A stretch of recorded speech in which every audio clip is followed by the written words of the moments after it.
नमस्कार। आज हम एक बहुत ही अनोखी और रहस्यमयी नदी की कहानी में उतरेंगे।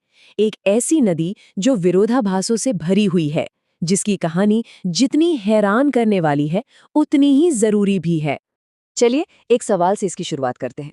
सोचिए जरा, क्या हो अगर कोई नदी पहाड़ों से निकले, मैदानों से गुजरे, लेकिन कभी समुद्र तक पहुंच ही ना पाए, बीच रास्ते में ही कहीं खो जाए। बस यही सवाल हमें लूनी नदी की कहानी के केंद्र में ले जाता है। तो इसी पहेली का नाम है लूणी। ये भारत की एकमात्र ऐसी बड़ी नदी है जो अपना सफर समुद्र में पूरा नहीं करती, बल्कि ये गुजरात के कच्छ के रण की सफेद चादर में जाकर कहीं विलीन हो जाती है, मानो रेत में खो गई हो। और यही बात इसे सबसे अलग बनाती है। लूनी की कहानी में दो बिल्कुल अलग अलग चेहरे हैं। एक तरफ तो इसे मरुगंगा यानी रेगिस्तान की गंगा कहा जाता है, जो सूखे इलाकों के लिए किसी जीवन रेखा से कम नहीं। और वहीं दूसरी तरफ इसका एक और नाम पड़ गया है, केमिकल रिवर, एक ऐसी नदी जो अपने साथ जहर लेकर बह रही है। यही विरोधाभास आज इस नदी की कड़वी सच्चाई है। तो चलिए इस कहानी को बिल्कुल शुरू से शुरू करते हैं। देखते हैं कि ये नदी कहाँ से जन्म लेती है और इसका सफर कैसे आगे बढ़ता है। इसका सफर शुरू होता है अजमेर के पास अरावली की नाग पहाड़ियों से। और ये कोई छोटा मोटा सफर नहीं है, करीब 495 किलोमीटर लंबा। इसका बेसिन एरिया, मतलब जितने इलाके पर इसका असर है, वो 37,000 वर्ग किलोमीटर से भी ज्यादा का है। और कमाल की बात यह है कि अपने शुरुआती 100 किलोमीटर के सफर में लूनी का पानी बिल्कुल मीठा होता है। ये इस इलाके के लिए एक वरदान की तरह है, जिससे खेती होती है और लोगों की प्यास बुझती है। लेकिन जैसा कि हमने कहा, ये कहानी विरोधाभासों की है, तो ये मीठापन हमेशा कायम नहीं रहता। और यहीं से कहानी में एक बहुत बड़ा मोड़ आता है। एक ऐसा मोड़ जहां नदी का मीठा स्वभाव कड़वाहट में बदलने लगता है।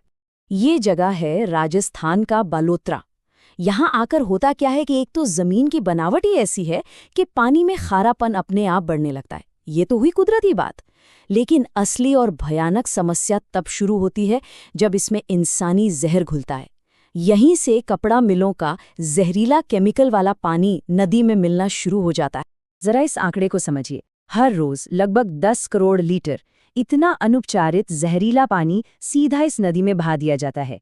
ये बस एक अंदाजा है कि प्रदूषण की स्थिति कितनी भयावह हो चुकी है। इस तबाही का असर सीधे सीधे वहां के लोगों पर पड़ रहा है। एक स्थानीय पर्यावरण कार्यकर्ता है ओम सोनी। उनकी बात से ये दर्द साफ झलकता है। मतलब साफ है, जो नदी कभी जिंदगी देती थी, अब वही फसलों को जला रही है, लोगों की रोजी रोटी छीन रही है। तो अब तक हमने प्रदूषण की बात की, लेकिन समस्या यहीं खत्म नहीं होती। लूनी नदी का संकट असल में दोहरा है। ये सिर्फ प्रदूषण का नहीं, बल्कि पानी की भारी कमी का भी सामना कर रही है। और इसे सिर्फ गंदा पानी कहना भी गलत होगा। ये तो एक खतरनाक केमिकल कॉकटेल है। सोचिए, इसमें लेड, क्रोमियम, कैडमियम जैसी भारी धातुएं हैं, जहरीले रंग है, डिटर्जेंट है। और ये सब कुछ लगभग 800 कपड़ा इकाइयों से निकलकर नदी में और फिर जमीन के नीचे पानी में घुल रहा है। और इसका असर वो जमीन पर भी दिख रहा है और इंसानों पर भी। 400 हेक्टेयर से ज्यादा जमीन जो कभी उपजाऊ थी, आज बंजर पड़ी है। और बात सिर्फ जमीन की नहीं है, वहां रहने वाले लोगों को त्वचा और सांस की गंभीर बीमारियां घेर रही हैं। ये पर्यावरण और सेहत दोनों का संकट है। प्रदूषण तो वो संकट है जो दिख रहा है, लेकिन एक और संकट है जो जमीन के नीचे चुपचाप बढ़ रहा है। भूजल का लगातार कम होना। 2 दशक पहले जहां 15 से 40 मीटर खोदने पर पानी मिल जाता था, आज वो लेवल हर साल और नीचे जा रहा है। वजह पानी का अंधाधुंध इस्तेमाल। तो जाहिर है, जब समस्या इतनी बड़ी और जटिल है, तो इसे समझने के लिए विज्ञान का सहारा तो लेना ही पड़ेगा। तो आखिर रिसर्चर्स इस बीमार नदी का इलाज कैसे ढूंढ रहे हैं? यहाँ काम आती है मॉडर्न टेक्नोलॉजी। 2 बड़े नाम हैं, GIS यानी ज्योग्राफिक इंफॉर्मेशन सिस्टम और रिमोट सेंसिंग। आसान भाषा में कहें तो सैटेलाइट से ली गई तस्वीरों और डिजिटल नक्शों का इस्तेमाल करके वैज्ञानिक ये पता लगाते हैं कि पानी की क्वालिटी कैसी है और वक्त के साथ नदी में क्या-क्या बदलाव आ रहे हैं। और ये टेक्नोलॉजी सिर्फ समस्या बताने के लिए नहीं, बल्कि समाधान खोजने में भी मदद करती है। होता ये है कि वैज्ञानिक अलग अलग तरह का डेटा इकट्ठा करते हैं, जैसे कहाँ कितनी ढलान है, जमीन के नीचे चट्टानें कैसी हैं, बारिश कितनी होती है। फिर इन सभी फैक्टर्स को अहमियत के हिसाब से रैंक किया जाता है और आखिर में एक मैप तैयार होता है जो उन जगहों को दिखाता है जहां भूजल को फिर से रिचार्ज करने की सबसे ज्यादा संभावना है। तो ये सब समझने के बाद हम वापस उसी सबसे बड़े सवाल पर आ जाते हैं कि लूनी का भविष्य क्या है। क्या इस मरुगंगा को वाकई बचाया जा सकता है?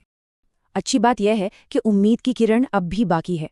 रास्ते सुझाए गए हैं, जैसे कि जो भी फैक्ट्रियों से गंदा पानी निकलता है उसके लिए कॉमन ट्रीटमेंट प्लांट बनाए जाएं, बारिश के पानी को बचाने के इंतजाम किए जाएं, कानूनों को सख्ती से लागू किया जाए और सबसे ज़रूरी ऐसे उद्योग लगाए जाएं जो पर्यावरण को नुकसान न पहुंचाएं। तो आखिर में सवाल बस इतना सा है, क्या औद्योगिक विकास और पर्यावरण की सुरक्षा के बीच एक सही संतुलन बनाया जा सकता है? क्या मरुगंगा